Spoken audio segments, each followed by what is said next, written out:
우리 두 절의 말씀 함께 보겠습니다. 시작. 여호와께 피하는 것이 사람을 신뢰하는 것보다 나으며 여호와께 피하는 것이 고관들을 신뢰하는 것보다 낫도다. 네, 금요 기도에 오신 여러분을 진심으로 환영하고 축복합니다. 응답의 은총이 있기를 다시 한 번 더 축복합니다. 네, 금요 기도 하모니에 이렇게 오신 분들이면은 그래야 될까요? 단단한 것을 먹을 수 있는 이제 그런 신앙이 아닐까 싶습니다. 금요기도 하모님 말씀은 조금 이제 주일 예배랑은 조금 성격이 다른 부분이 있어요. 왜냐하면은 이제 우리가 하나님 앞에서 바르게 해야 될 부분들은 바르게 해야 되고 하기 때문에 주일에는 이제 보편적인 부분들을 한다면은 이제 금요일에는 우리가 점검하고 돌아보는 그런 말씀들을 주로 많이 전하게 되어집니다. 오늘도 그런 부분이 될 것 같아요. 말씀의 제목은 사람을 의지하지 말라라는 제목으로 말씀 나누도록 하겠습니다. 사랑하는 여러분, 우리가 살면 어떻습니까? 살다 보면은 다양한 문제들을 끊임없는 도전들을 마주하게 됩니다. 우리는 종종 사람에게 그런데 어떻죠? 의존하고 싶은 유혹에 빠지곤 합니다. 권력이나 지위를 가진 사람에게 기대어서 우리의 행복을 안전을 보장받으려고 할 때도 있죠. 하지만 성경은 우리에게 사람을 신뢰하기보다 어떻게 하라고요?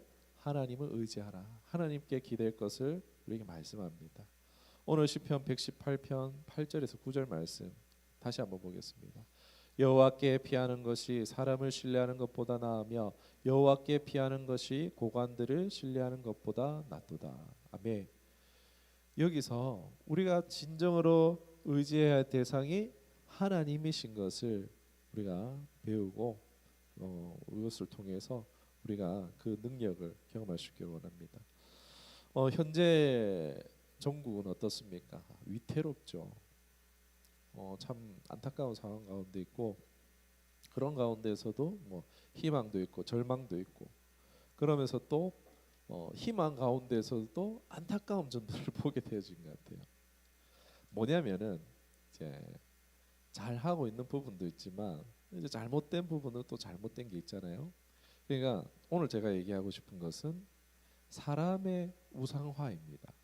그러니까 우리가 언제 사람을 우상화했어? 뭐 이렇게 이제 한다면은 뭐 할 말이 없겠지만 그러나 제가 말하는 우상은 이제 하나님을 실질적으로 보이지 않는 하나님을 의지한 것보다 보이는 사람에게 희망을 걸고 보이는 사람에게 뭔가 어떤 이제 그 뭐라 해야 될까요? 의지하려고 하는 뭔가 사람을 통해서 이 사람이 잘 되고 잘 안 되고 해서 내가 마음의 안식과 평안을 얻으려고 하는 그런 부분에 대해서 좀 좀 나눠보고 싶습니다. 뭐 저 사람이 저 정당이 나를 행복하게 해줄 거야라고는 착각을 해서는 안 된다는 것입니다. 사람이 마치 구원자가 될 것 마냥 믿는 그것이 아니라 오늘 이제 말씀드린 거는 이런 부분에서는 우리가 잘못될 수 있으니까 주의를 하자. 바른 것을 추구하는 좀 시간이 됐으면 좋겠다. 그래서 말씀을 좀 준비했습니다. 여러분, 악이 득세할 때에 어떻습니까? 하나님께서는 사사기에 이제 사사들을 세우셨잖아요. 그런 것처럼요. 그 믿음의 상황이 어떻든지 떠나서 악이 득세하면요. 거기에서 맞설 수 있는 하나님의 사람을 반드시 세우신다는 것입니다. 바벨론 포로기도 그랬잖아요. 그때에도 하나님의 종으로 느부갓네살이 내 종이다라고 하셨잖아요. 그러니까 하나님 뜻 공의가 정의가 물같이 흐르게 하기 위해서 시대마다 악이 득세할 때마다 또 세우는 사람들이 있습니다. 또 예를 들어서 다윗 왕이 그랬죠. 하나님의 대리 통치자임을 이제 스스로도 알았던 그런 사람인데, 그러니까 다윗의 마음에는 무엇이 있었습니까? 나는 하나님의 도구에 불과하다라는 이 마음을 가지고 있었어요. 나는 왕이 아니고 진짜 왕은 하나님이다라는 마음을 가졌던 위대한 왕이 다윗 왕이었죠. 그러니까 제가 말씀드리고 싶은 것은 이제 우리의 이런 상황들이 위급하고 급박하고 하지만은 하나님이 쓰시는 사람이 있는데 그 사람을 의존하거나 그 사람을 막 이렇게 지켜 세우는 것에 주의할 필요가 있다. 그걸 왜 주의해야 되는지 좀 뒤에 가서 또 말씀드리도록 하겠습니다. 뭐 세상 사람들은 그럴 것 같아요. 보통 이제 신앙이 있는 사람이 아니면 유물론자잖아요. 보이는 것만 믿잖아요. 뭐 증거가 있느냐, 뭐 이런 이제 그런 사관들을 가지고 있는데, 그러다 보니까 어떻습니까? 보이는 정당, 보이는 사람, 이 사람을 의지하고 저 사람을 의지하면 안 되고, 뭐 이 사람 이랬다 저랬다 할 수 있다 쳐도요. 성도는 어떻습니까? 보이는 사람을 의지해서는 안 된다는 것입니다. 사람을 바라봤다가 왜냐하면 될 것도 안 될 수 있기 때문입니다. 에베소서 6장 12절에 어떻습니까? 우리의 씨름은 혈과 육을 상대하는 것이 아니요 통치자들과 권세들이 이 어둠의 세상 주관자들과 하늘에 있는 악한 영들을 상대함이라. 아멘. 성도는 현상의 싸움도 중요하겠지만 포기하라는 얘기는 아니에요. 할 것은 해야 돼요. 근데 본질의 싸움, 말씀으로 대적하고 선포하는 것이 중요하다라고 말씀드리고 싶어요. 감당할 수 없는 문제를 자신이 할 수 없다고 이것을 이제 하나의 뭔가 어떤 인물을 세워서 그 인물이 막 다 해결해 줄 것처럼 여겨서는 곤란하다라는 것입니다. 이건 어떻게 보면은 쉬운 선택이에요. 내가 누군가를 지지해서 그 사람이 잘 되면은 그 사람이 이 문제를 다 해결해 줄 거야라고 생각하는 것은요. 쉬운 선택이고 무책임한 선택이고 다 맡겨놓고 나는 손 놓고 있어서는 안 될 것입니다. 여러분 우리의 눈앞에 당면한 문제는요. 우리도 같이 해결해야 되는 거예요. 현재 옳은 소리 하는 사람들이 많이 이제 스피커로 해가지고 대중의 지지를 받고 인기를 얻고 있습니다. 그런데 여기에 이제 함께 동참하고 함께 싸우는 것은 맞는데, 근데 거기에다가 막 지지를 하고 자신의 권리도 다 맡기려고 하는 사람들이 있다는 거예요. 그들이 마치 다 해결해 줄처럼 믿는 것은 잘못된 것입니다. 이 차이를 알아야 돼요. 예수님을 환영했던 사람들이 있었습니다. 오병이의 사건을 하고 나서 이제 예수님이 어떻게 했죠? 사람들이 왕처럼 못 받들려고 했는데 그 사람들이 어떻게 합니까? 나중에는 예수님을 십자가에 못 박았잖아요. 기적에 많은 사람들이 예수님을 쫓아다녔지만 예수님께서는요 자신의 몸을 숨기셨어요. 왜요? 그들이 옳지 않게 예수님을 따랐기 때문입니다. 참된 하나님 구세주 메시아로 예수님을 따랐던 것이 아니라 예수님을 자신들의 도구화하려고 했기 때문에, 그래서 예수님께서는 피하셨죠. 몸을 숨기셨습니다. 대부분의 사람들이 자신의 안위와 기복을 위해서, 축복과 기적을 위해서 따랐지만 예수님과 인격적인 관계나 가르침을 그들은 전혀 따르려고 하지 않았기 때문에 예수님 피하셨던 거예요. 신앙의 대상이 아니었기 때문에. 예수님 자체가 아니라 예수님 손만 구하고 예수님 자체를 구하지 않았기 때문입니다. 한마디로 예수님을 이용하려고 했던 것이죠. 바르지 않은 동기는 바르지 않은 관계를 형성합니다. 아무리 많은 사람이 예수님을 따라도 하등 공생의 사역에 있어서 득보다 실이 될 수밖에 없었기 때문에 예수님께서도 그들을 피하셨던 거예요. 사람은요 종종 사람이나 권력, 인간적인 힘에 의지하려고 하는 이제 유혹에 빠지기 쉽습니다. 성경에서 말하는 바 사람은 어떻습니까? 변하기 쉽고 힘마저도 어떻습니까? 일시적이라는 거예요. 고관이라도 그들의 권력이 영원합니까? 아니죠. 그들은 결코 완전한 믿음의 대상이 되지 못합니다. 그러니까 하나님께서 세우신 지도자는 하나님의 통로이자 도구인 줄 믿습니다. 그러나 그 이상의 의미를 가질 때 어떻게 될까요? 로마서 13장 1절에 보면요. 모든 권세는 하나님께로 난다. 모든 권세 하나님이 정하신 바라고 말씀하시는데, 여러분 하나님은요 자기의 영광을 위해서 이런 일을 하신다는 거예요. 예레미야 27장 6절에 보면 바벨론 왕 느부갓네살을 내 종이라고 말씀하시는 장면이 나오는데, 그런데 하나님이 보니까는 이 느부갓네살이 어떻게 합니까? 교만해지니까 황금 신상을 세우고 절하라고 막 해버리니까 어떻게 합니까? 그의 지각을 빼앗아 버려서 7해 동안 들판에서 풀을 뜯고 소처럼 있었죠. 짐승처럼 있었죠. 사도행전 12장에 헤롯이 어떻습니까? 헤롯의 날이 택하여서 왕복을 입고 단상에 앉아 백성에게 연설하니 백성들이 크게 부르되 이것은 신의 소리요 사람의 소리가 아니라 하거늘 헤롯이 영광을 하나님께로 돌리지 아니하므로 주의 사자가 곧 친히 벌레에게 먹혀 죽으니라. 이사야서 42장 8절에 나는 여호와라 이것이 내 이름이라 나는 내 영광을 다른 자에게 주지 아니하며 나의 찬송을 우상에게 주지 아니하리라. 아멘. 하나님께서는요 자신의 영광을 빼앗길까요? 빼앗기지 않을까요? 안 빼앗기시는 분이에요. 이 대한민국의 일련의 이 사태 가운데에서 누가 영광을 받으셔야 될까요? 하나님이 받으셔야 되는 거예요. 그런데 자꾸 어떻습니까? 한국 교회의 참여도 너무 좋은데 그런데 사람에게 주목되는 그런 부분들이 있다라는 것입니다. 현 사태는 지금 불의한 피를 흘리려고 하는 세력에 저항해서 목소리 내는 거 이것은요 지난 말씀드렸듯이 성도의 의무라고 했어요.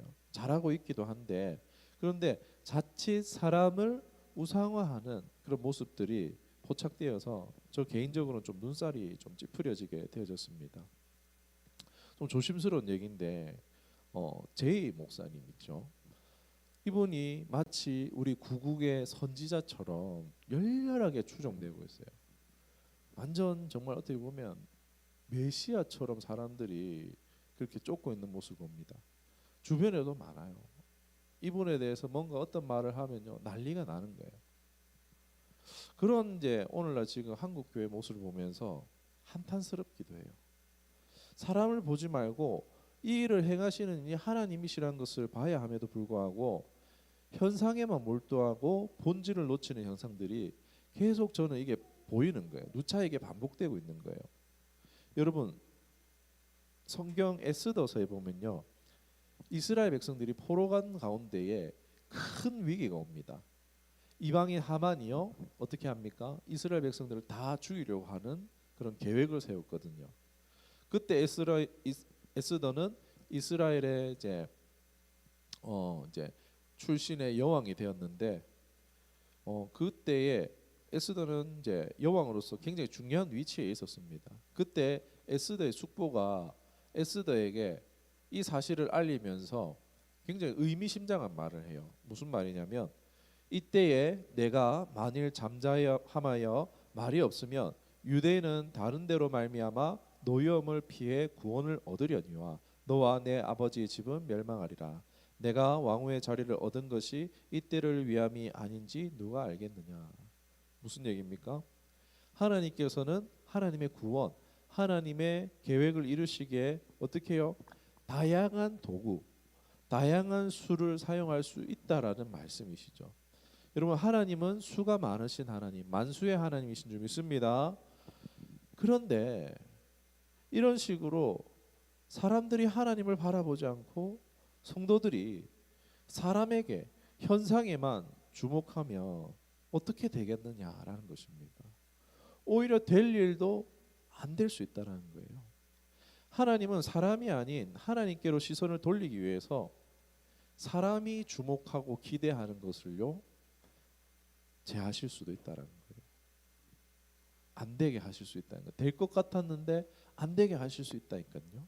왜요? 이 일의 주체가 누구인지 분명히 하게 하시기 위해서요. 계속해서 이러한 흐름으로 가면요 더 심각한 상황으로 갈 수도 있습니다. 그래도 감사하게 이제 제가 지난주에 이제 요나의 뱃속에 있는 이제 얘기 나눴었던 거 혹시 기억하시는지 모르겠는데 마치 이제 대통령이 요나의 뱃속에 있는 것 같은 생각이 들었다라고 했었는데 그 요나가 그 뱃속에서 회개를 하고 하나님의 뜻에 순종하는 것처럼 이번 주에 이제 뉴스를 그 이제 소식을 들으셨는지 모르겠는데 지금 대통령이 어떻죠? 이제 김진호 목사님으로부터 이제 성경을 좀 받고 싶다 해가지고 그 성경책을 받아서 구치소에서 성경의 말씀을 보고 있답니다. 여러분 참 이게 하나님이 하시는 일이다 싶습니다. 어떻게 그 마음들이 구치소에 있으니까 이제 그런 것도 있었겠죠.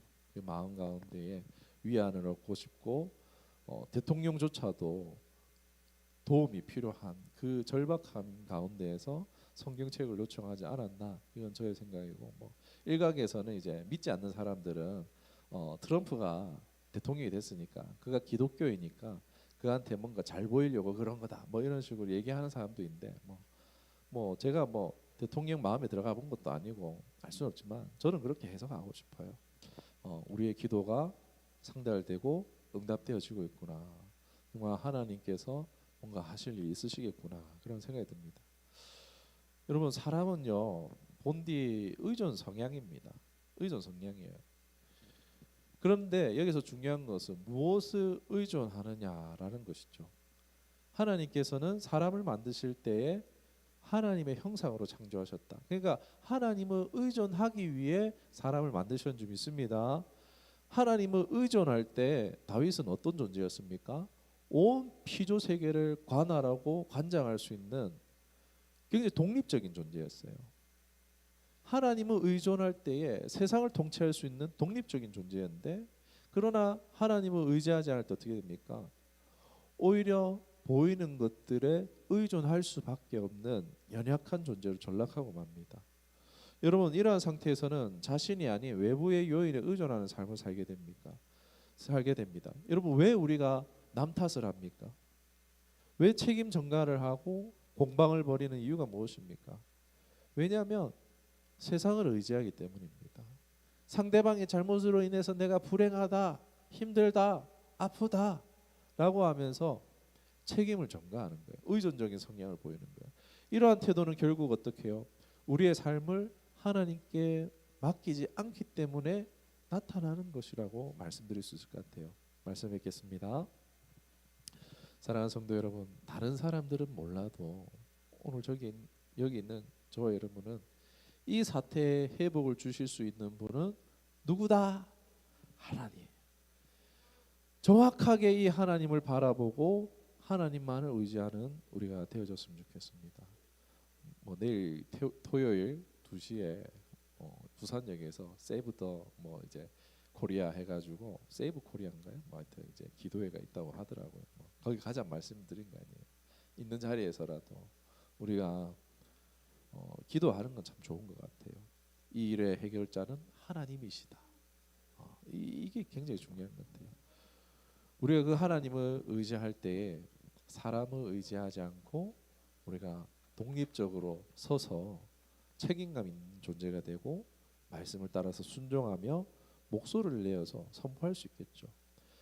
정권이 사람이 무서워서가 아니라 당당하게 하나님의 말씀에 잘못된 것은 잘못됐다라고 말할 수 있겠죠.